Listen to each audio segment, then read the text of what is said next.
Di era Orde Lama, sebelum pemberontakan, PKI memainkan propaganda adu domba untuk menguras habis energi bangsa Indonesia. Memanfaatkan tangan Soekarno selaku presiden, hingga lahirlah perang dengan DITI, PRRI, Parmesta, hingga Operasi Ganyang Malaysia. Padahal, sebelumnya, mereka semua adalah rekan-rekan seperjuangan Soekarno semasa perang merebut kemerdekaan. Tidak cukup di situ. Dengan fitnah sistematis Parpol Masyumi, HMI dibubarkan. Buya Hamka sebagai tokoh agama karismatik dipenjara tanpa pengadilan. Sampai pada puncaknya, 7 orang jenderal TNI nasionalis dibunuh.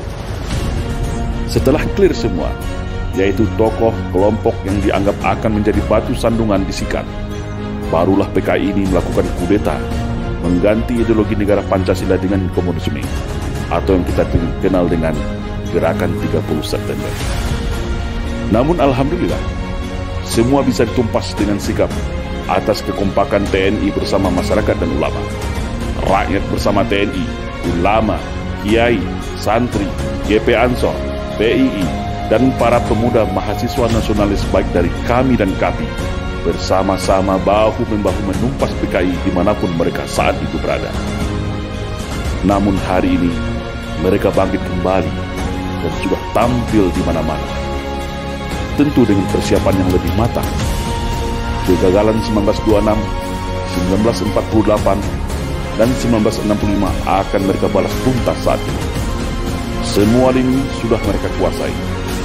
Mulai dari istana, Senayan, aparat, media, pengusaha, hingga dukungan politik penuh dari Partai Komunis Cina, sebagaimana dulu di tahun 1965.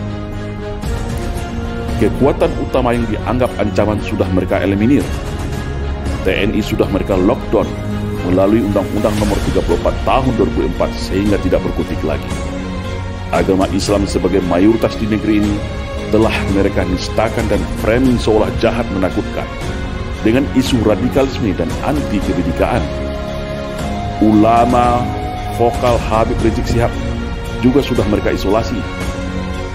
Ustadz Alfian Tanjung yang pakar dalam hal komunisme sudah selesai mereka penjarakan.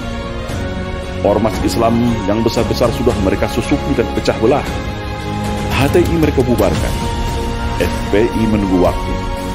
TKA Cina sudah infiltrasi masuk dan menyebar di seluruh pelosok Nusantara. Kelompok liberal, Syiah, dan non-muslim radikal mereka rangkul, provokasi dan pelihara. Sudah mirip kan dengan 1965?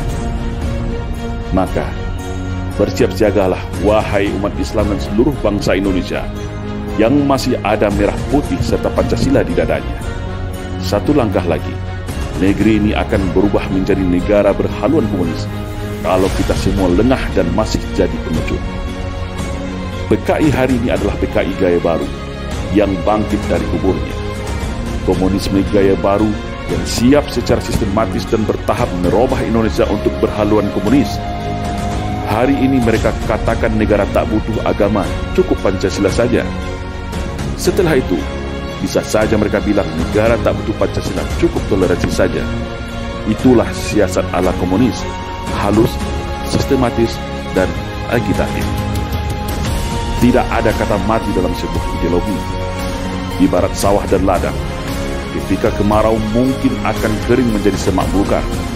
Tetapi ketika kembali disirami air, diberi pupuk, maka padi dan tanaman itu pun akan kembali tumbuh dengan subur.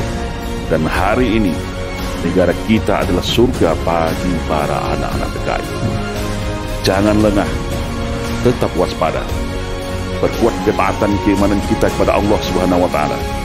Perkuat kerukunan dan persatuan antar sesama. Karena ajaran komunisme tidak akan bisa hidup kalau rakyat Indonesia dekat dengan agama.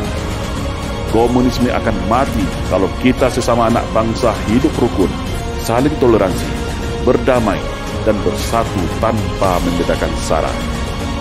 Karena fitnah adalah senjatanya PKI. Adu domba dan hasut-menghasut adalah pisaunya PKI.